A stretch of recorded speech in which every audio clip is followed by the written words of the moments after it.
everybody.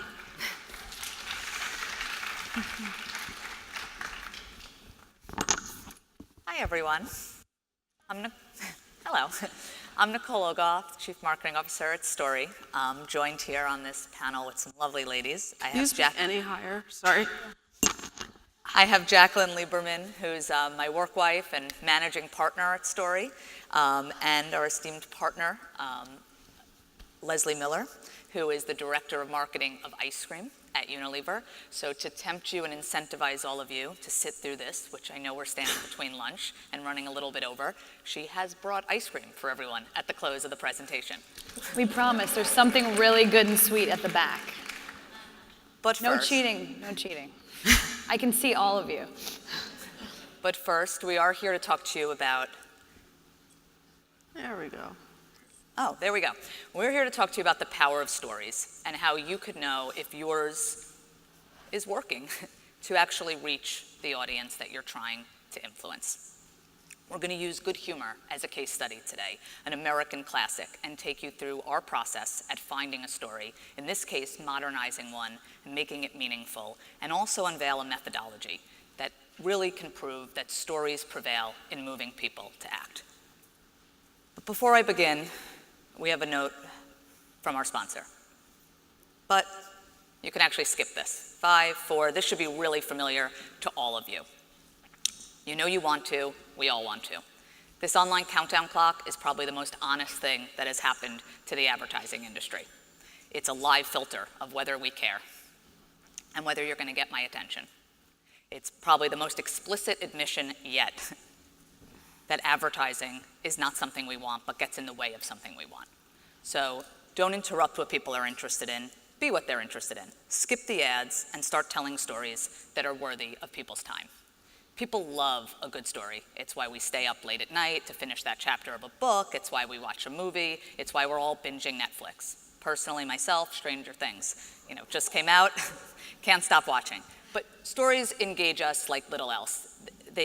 It's what grips us, they help us make sense of the world and helps us truly connect. They really just start to reveal humanity. And good brands tell stories, not ads. And brands with the best stories win. The best, the most celebrated spots, have always told great stories because the best creatives know that the key to winning over consumers is to take them on an emotional journey, to engage them, to start with the why, not the what, and tell stories worthy of their time. It's a simple human fact. We all love a great, well-told story, whether it's Ridley Scott's The Martian or Ridley Scott's 1984 commercial for Apple, which you see on screen. So, we used to ask a lot of our clients, does your brand have a story? And, a lot of times we'd get an answer of yes, and we'd take a step back and say, yeah, no, that's a tagline, that's a campaign idea, or that's a product story, and a product story doesn't make a brand. And what got a little bit tricky is just the mere presence of a story is not sufficient for it to be persuasive. If you're using a story, you might generate some emotion, you might engage some viewers, but if it jars at all with how people think about your brand or integral to who you are and why you exist, it may actually make your ads less compelling. So we stopped asking this question and found a different question to ask, which is, does your story matter? Does it fit with your purpose? Does it fit with why you exist? And this is a really important question, so I'm actually going to break it down because each word is extremely choiceful for us. So when we say story, we're asking, is it authentic to who you are? Is it relevant to your audience and the shifts that are happening in culture every day? And is it ownable? Is it a space that only you can claim? And when we say matter, does it move people to act? And more importantly, does it make you feel something? Make you feel anything at all? Because there's actually one key ingredient that answers this question for all brands, and that's emotion. Emotion underlies everything from your brand, your logo, your story, your purpose. It all relies on emotional engagement. Every human decision is influenced by emotion, and that's why stories sell. So the next question I'll ask of all of you, of our industry, is if that's so, how come we're not testing for emotional impact? This should look as familiar as the online countdown clock in front of the pre-roll ads. We're all using these rational metrics: brand awareness, purchase to intent, are you likely to try, affinity, perception, but they actually don't quantify emotion and somebody's actual intent to act.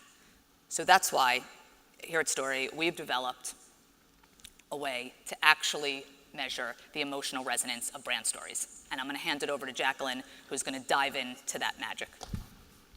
As I just jump off the chair.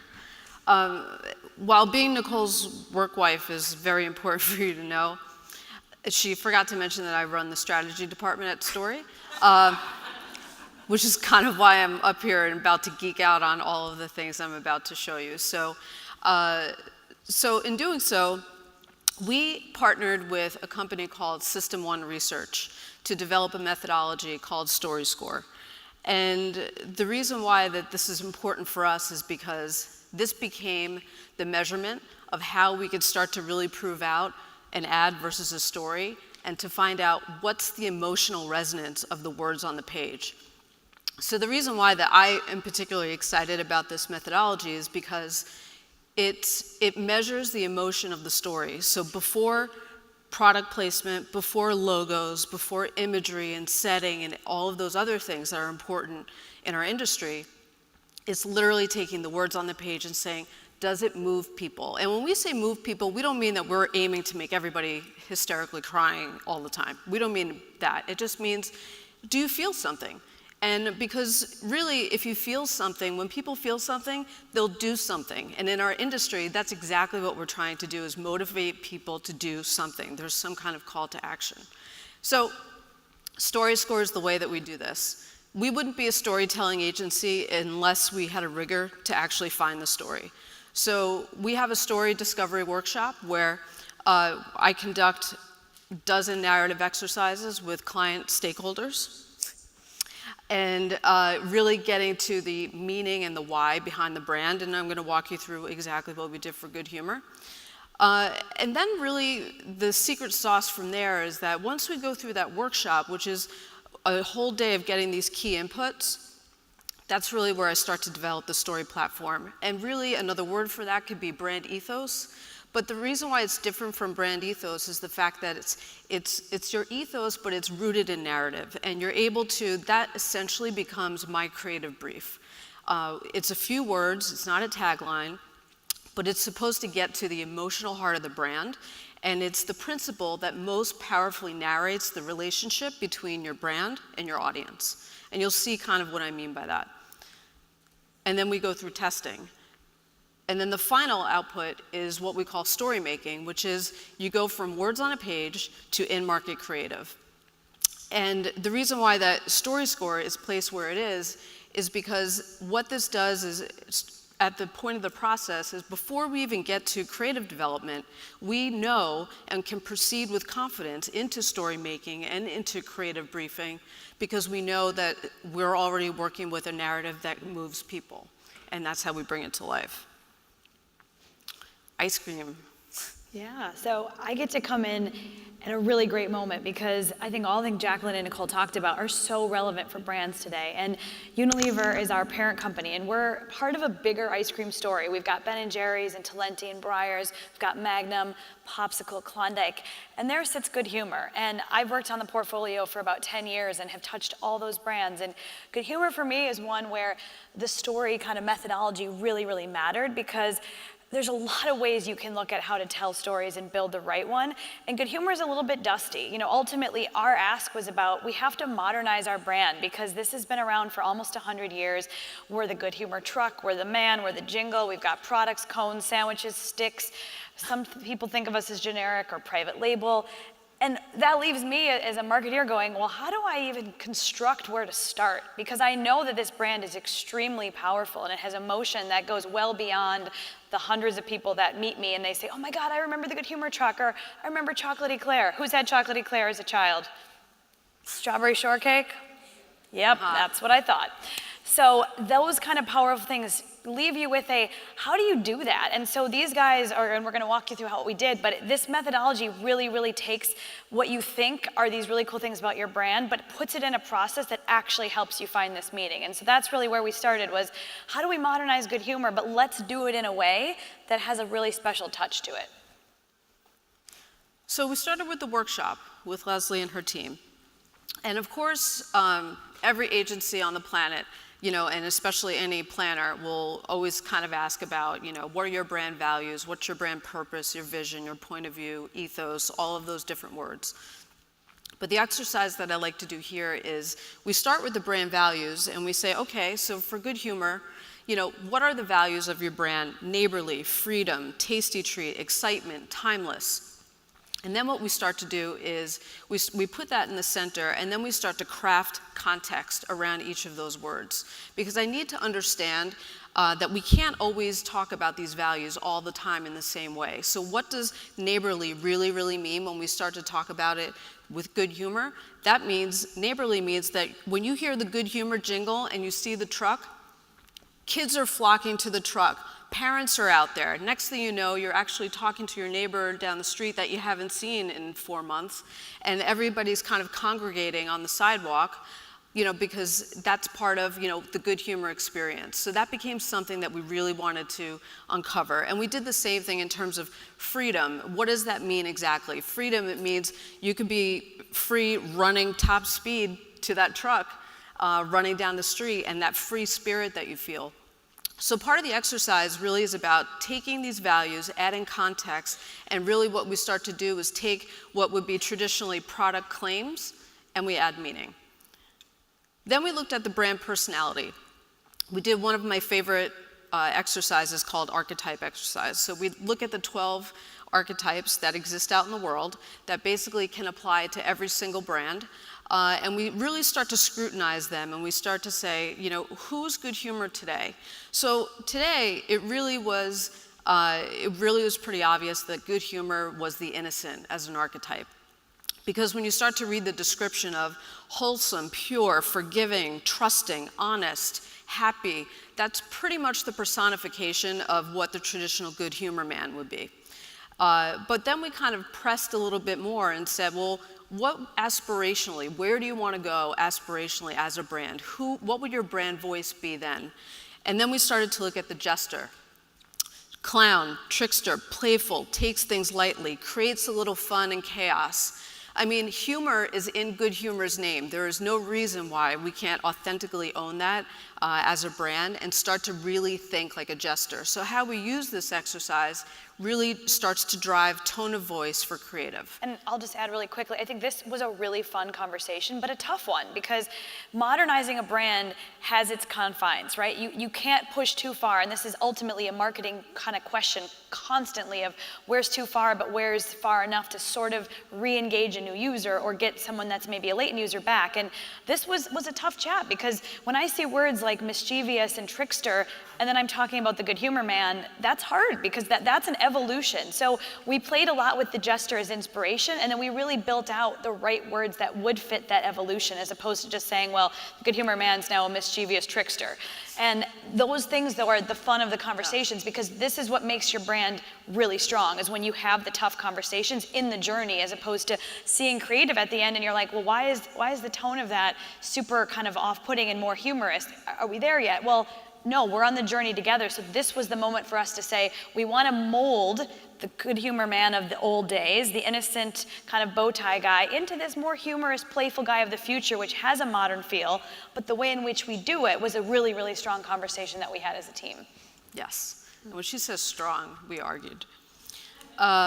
Then we get to what we call the brand mountain exercise. And this exercise is where we start to generate the point of difference for brands. And in particular, so we start with entry stakes. So if you're a food brand, what are the entry stakes? That means, you're not supposed to kill people because you're a food brand. Great. So we put those down on paper. Valued attributes. That's kind of where we start to talk about the attributes and saying that what are the things about your brand that people like about you, but it's not necessarily ownable. So we start to have those conversations, and then of course it's all about focusing on the pinnacles, focusing on the differentiators. Now that's always a tough conversation with clients as well, because a lot of, you'll start seeing that I'll start seeing that there's 15 differentiators, and I'm like, okay, that's probably not true. Let's take a look at all of these. And then I wasn't that bad. No, you were good. But what starts to happen is that what people and brands think are differentiators ends up really becoming a valued attribute, because then we're pushing through this process to say, what can you really claim? So for Good Humor, we landed on Good Humor is the only brand to offer the excitement of the original ice cream experience. And what we mean by that is the truck, the jingle, the man, the familiar favorites. So when we start to think about a lot of the conversation through this process is that whole experience of all of those things put together are really, really important to the brand, and it's ownable to the brand. While there might be other trucks out there now and kind of other ice cream brands out there, not one of them can actually really, really stand on their own 2 feet and say that they were the original in claiming this space. So this is kind of how we start to get to the story finding foundation. And then we get to the story platform, as I mentioned before, the brand ethos. So I'm going to read this to you because all of these words were choiceful.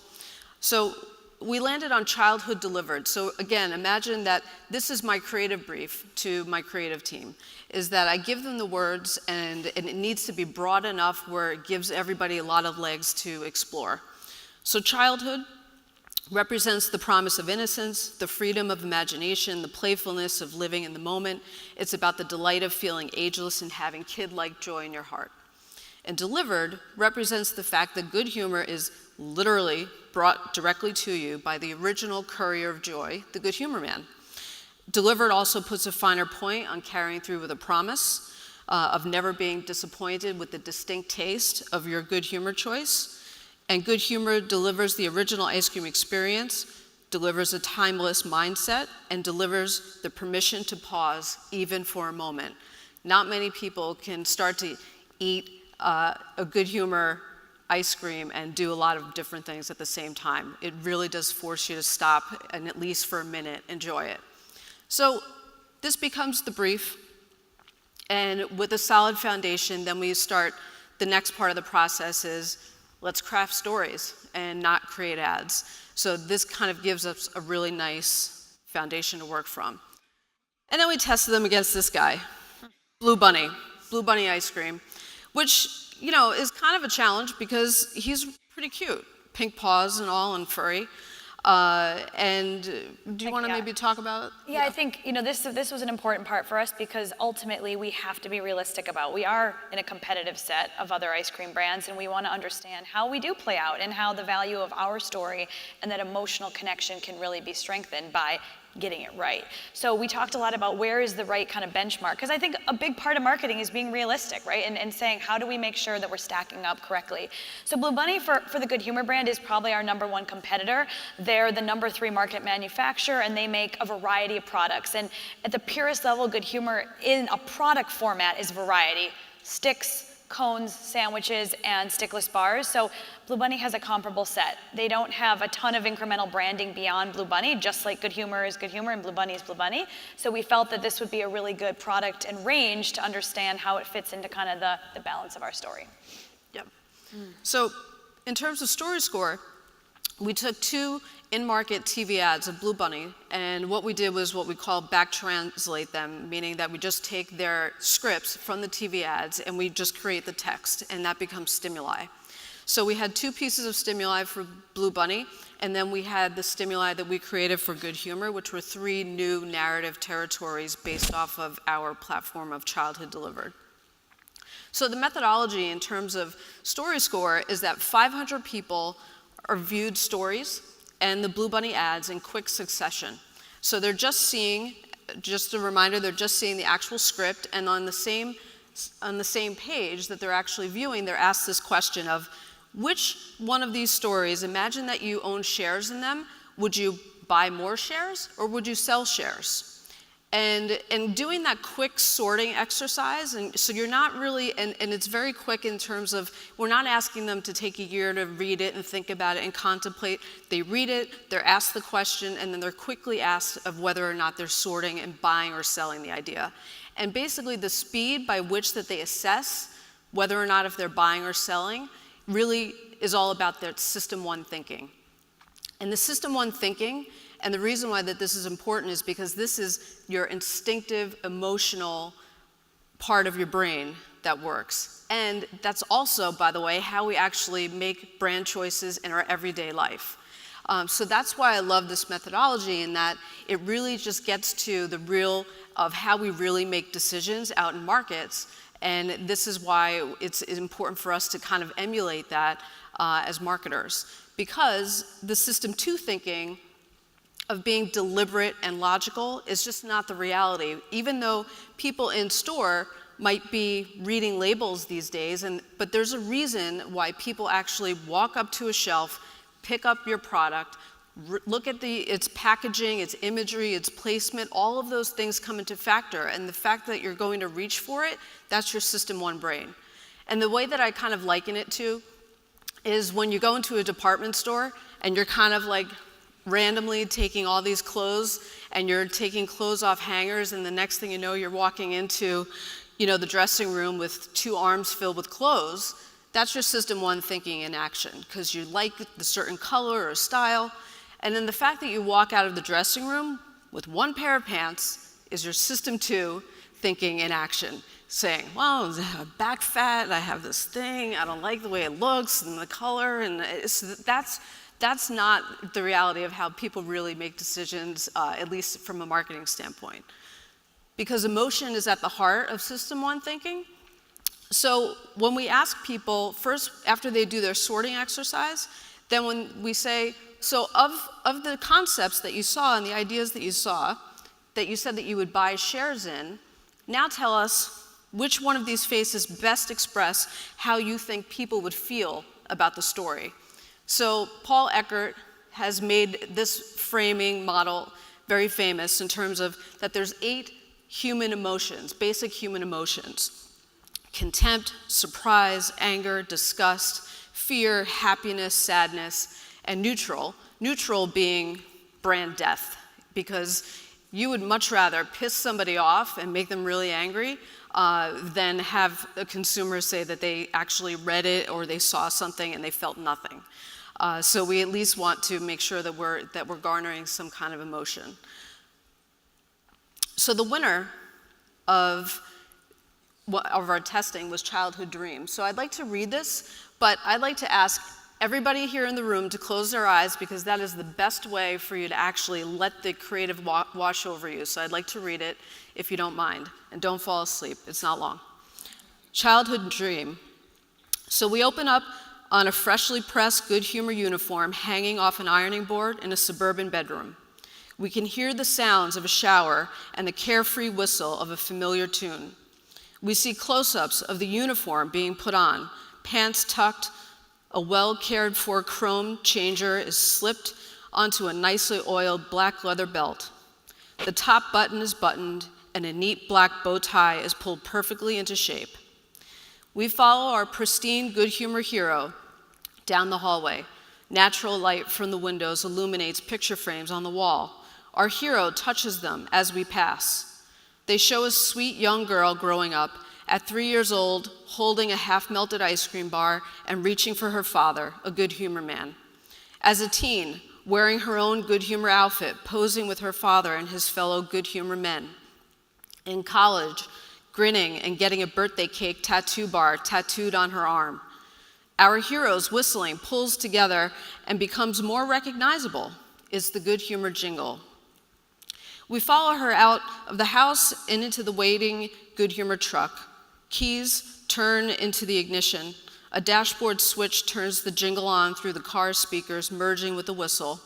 Our hero checks the side mirrors, adjusting them, and for the first time we see her face. It's the girl from the photos, grown up. She's become a Good Humor woman. We watch as the car drives away. Good Humor, everyone's ice cream, then and now.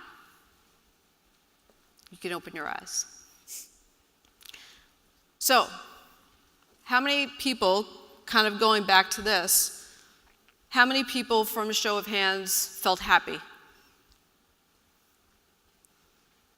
How many people felt surprise? Anybody get pissed? Good, okay. So that became the winner of the ones that we tested. So when we talk about story score, we talk about it on a 5-star rating. So where these ended up, if you start looking at, so 1 star is high loss risk, meaning that you have to just start all over again. Don't even think about proceeding. So think of this as almost like a stoplight of, proceed, yield, go. And then number 2, low returns. Number 3, for a 3-star, is a solid investment. 4-star, market beater, and 5-star is the next best thing. And by the way, getting a 5-star is really very hard. So where all of these were netting out, so the 3 in red are good humor, the 2 that we tested for Blue Bunny. So what this starts to tell me is that, so obviously, yes, we were happy that it did better than Blue Bunny. So that was great. However, but what we really like to start to see is the fact that when I see our narratives all clustering in a really strong space of 3s, high 3s, and 4s, that starts to tell me we're onto something. That means that we're hitting an emotional nail on the head with people, and that means that whether or not we lead with Childhood Dream or do the other 2 of Best Mom Ever or The Call of the Wild, it means that we're in a very strong territory. So not only does that make us feel good in terms of a planner giving a brief and having creatives then bring this to life, it also gives brand managers and directors the confidence to proceed and market. Because now what this is starting to do is before we even start doing creative concepts, we all have confidence in proceeding with these territories, which is what Story Score gives us. And in the way that we think about it and working with System 1, where your narratives are falling, if they're in that 3, 4, 5-star range, they're predicting in-market success. So when System 1 is following brands from the time that they're testing and then following brands all the way through to in-market, post-market, year 1, 2, and 3, of the 250 product launches that they tested, 5-star ideas outsell 1-stars more than 3 to 1. So they are looking at it from that standpoint of not just this one particular assignment of let's do this good humor assignment the way that we're using it. They're also looking at it and they're using it for predicting in-market success over time, which is pretty amazing, especially in our field. So the end result really is all about good humor now has a modern brand story. Childhood Delivered gave rise to 3 really strong territories of Childhood Dream, Best Mom Ever, Call of the Wild. And we know from the testing is that it's actually moving people because we know that it matters and we know that it can guarantee growth if they choose to invest, no pressure. It's back to me to have money to do it. No, and I want to just add that this is a brand we always knew and we know is emotional space. So it was really cool to see this journey because emotion, for emotion's sake, still has to be told in a manner that matters. And I think that's exactly Jacqueline's point of we found a way to bring it to a modern place without losing the heritage, the nostalgia, and some very strong cues that we talked about in some of the earlier stages of the process. So for me, the story ended up being very powerful. And when you have the quantitative results, it only makes it better. Because when I saw the scripts, all of them, I was like, this is an amazing place for my brand. But at the end of the day, I work for a big company, and they're always saying, well, do you have testing? And what's that about? And so it's a balance of reality and gut, because marketing should always be a bit of that, but it's great to see that our gut was right, and we felt that this type of storytelling and emotional connection can play out quantitatively, which only gives me motivation and frankly, something to go back with when I do need to ask for money. So always helpful on that front. And the last thing I'll say here is, this brand sits in a very competitive space as well, and most brands do, so I'm not saying something you guys don't know, but the ice cream category is seeing, on average, at 50 to 60 new entrants by small players a year, and that was 1 to 2 5 years ago. It was 30 new entrants 3 years ago. So to know that I have a place to tell my good humor story where I'm actually benefiting and leveraging my history, where some people are saying, well, big companies don't matter anymore, and your brand, 100 years old from Unilever, what does that mean? I'm actually showing people that the emotion and the connection a brand like You and Humor can have is just as good as any new brand that's coming out today. So for me, there's so much value to something like this, and we're really excited to see how Childhood Dream comes to life in the future. And I think we were, super psyched when we saw the scripts. We're like, oh wow, the Good Humor Man becomes a woman. Like, wouldn't it be great if that one, especially for the 3% conference? But it's much more about, is this a modern take, and is it going to work? Is it going to, restore, what made good humor, legendary, but is there suffering from legacy at the moment? So I think it definitely was a risk, and this allows this process to test a couple of iterations, and it actually allows for some range and freedom for the creative teams underneath Child to deliver, that it is more of sort of this modern story of innocence and where it can go. And yes, the one with the woman won, and that was really exciting and a great platform for us. But now it's you could take that risk, you can go out there, you can invest in this, and you will have a profitable spot or whatever forum you choose to make it into. Yep. So kind of our mantra, being at an agency that we actually name Story, is that we feel that the brands with the best story, they win hearts, they win minds, and at the end of the day, they win wallets, because that's really, as we say before, if people are feeling something, then they'll actually do something. And that's kind of what we're in business to do, is move people.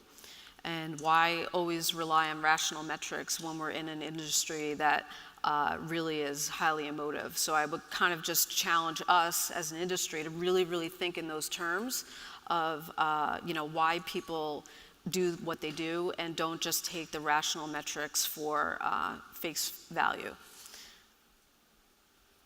And then we eat ice cream. But if anybody has any questions or comments, we'd love to hear from you. If not, like we said, we are holding you up for lunch. So down here. So there's someone over there. Great. As copywriters, our main question is, how do you start to get from both a client and agency standpoint, people used to thinking in these terms and telling brand stories first and centering on that rather than going for the traditional way that things have been done before? yeah, I think a lot has to do with, and I could start answering, a lot had to do with the beginning of Nicole's presentation, which was, we used to literally ask our clients, do you have a brand story? And inevitably they would all say, yes, we do. And it'd be like, great, what is it? And they'll say, well, it's this, it's that. And I'm like, I'm hearing product claim, I'm hearing reason to believe, I'm hearing all kinds of things. I'm like, but that's not a story. And then when pressed even further and kind of asking them like, okay, so what you just told me is supposedly your brand story, does it really matter? Does it matter? Have you ever asked anybody if that story matters outside of these walls? And that's where they start to kind of pause and they say, well, we actually never thought about it that way. The other thing that I'll say is that,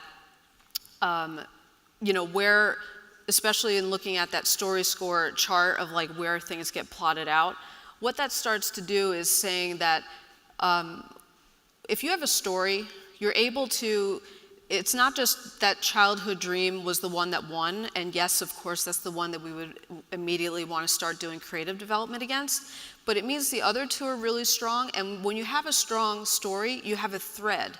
And what that thread does, that's where you go from storytelling to an ad.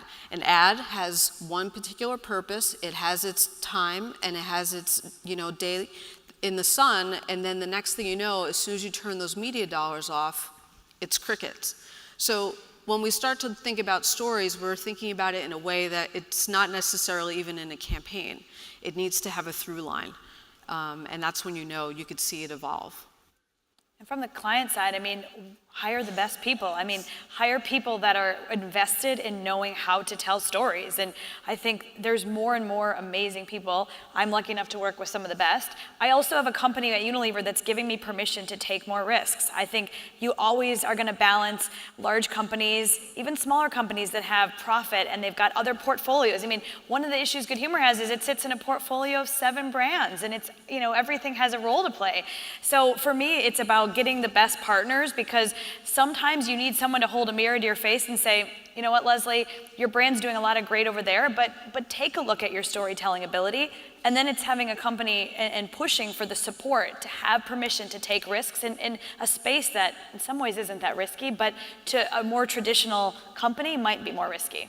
And I'd say one of those partners have to be the audience. Just make sure that you are audience obsessed and involving them throughout. And whatever that brief entails, make sure you're actually, you know, to Jacqueline's point, if you went and asked every person in this audience what your brand story is, if they're not all saying the same thing, you don't have a brand story. And that's really making sure that you're being briefed. To Jacqueline's point, that thread, make sure there's a core narrative. And then, you know, no matter the ask, no matter the channel, no matter the medium, you could do the right work by your clients, you know, by your audience, because you have a narrative that has tons of rich storytelling areas. Or you can have us do a story score against it, and then you'll know if it's a story versus an ad. Over here?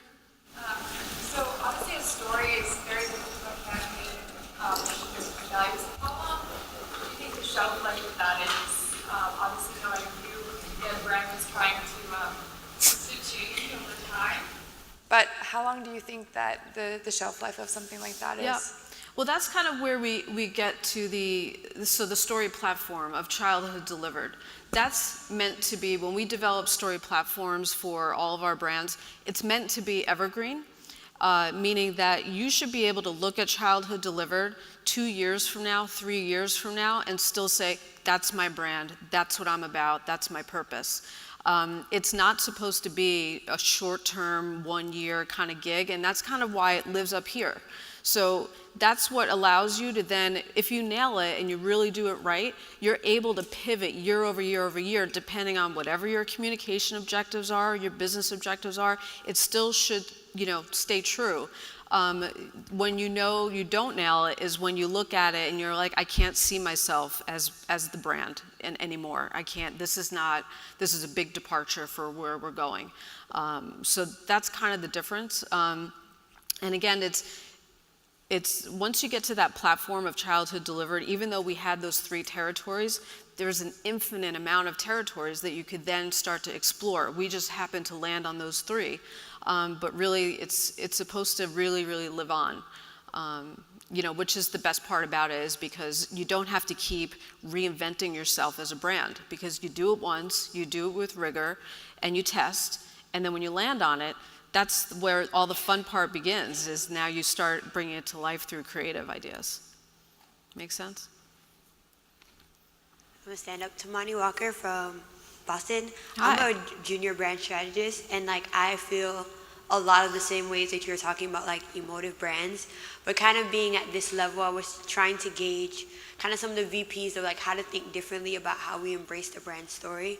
Could you give any advice to like someone in our position, emerging creatives, as we go back to our offices and say, hey, we've already been aligned, we kind of think this way, how do we talk to our clients differently? Like, and maybe you can provide some insight about what's the best way to approach the client that you're on and saying, hey, we've kind of garnered a new perspective, and we think that, you know, not to say that the work that we did in the past wasn't good, but we feel like there's a stronger way to kind of broach this client relationship as we kind of go back to our offices. For both of you guys, I would love your... Sure, I'll just mention first, and then I'll hand it over to the ladies. But I think the first question you could start asking to any client or anybody, even internally, is just saying, if this product were to go away tomorrow, who would care? So, I mean, that's literally one of the first ways you could start to kind of change your mindset and thinking like, who would care? What is the purpose of this brand? What's it serving? What's the value that it's serving out in the world? And when I say that, I don't mean it altruistic. I just mean like, what is it that you're doing? Why does this product exist? And what makes it different? And then when you start to think about those framing questions, you start to think differently. And it's not just about, I have this marketing objective, I have this person in front of me telling me that we need to create 54 Facebook posts and these banner ads and all of this stuff. It's like, well, why? And what are we saying? But I mean, I think from my side, it's just having a good relationship. I mean, I'm not trying to be generic here, but any good relationship in a client, and a partner is going to make anything easier and better. And if you can have frank conversations and your relationship is built on honesty and trust, which sounds obvious, but it always isn't, those are the best things to do. And ways to build trust and credibility are go talk to consumers together. Live out what Jacqueline's talking about. If it's about how does your brand matter, what would happen if it was gone tomorrow, go ask consumers the same question. Hold the mirror up to yourself, to your client, to the consumers. Go on a brand like Good Humor, go on an ice cream truck visit, go taste products, go to the factory. Like whatever your brand is, live it, do it, and do it together, because not only is that togetherness building the bonds and the relationships, but it's also really putting you at a starting point together of what the issue or the opportunity might be. So I truly believe relationships are the key to any good business relationship, and not to use relationship twice, but it really is the who and the what coming together and being real and honest together. And I try to spend, as a marketing director, much of my time doing that relationship building, because I know the results are going to be more honest and better together. And ask those hard questions, whether it's internally of your strategic resources, or it's your clients that are delivering, that brief. Like really get to the why and not the what. I think we all believe that people will engage with brands. That's not a foreign concept, but they want something bigger than they want something bigger to buy into. So what is that why? And if your clients don't want to hear it, it probably means you're right. I've been there. I've learned. We're getting kicked off. We're getting yanked because everyone needs to get to lunch and the other tracks need to happen. But we're here all day Eat today, ice cream, tomorrow. back cooler. Thank you, guys. If anybody has any questions, want to grab us personally, please do. But thank you.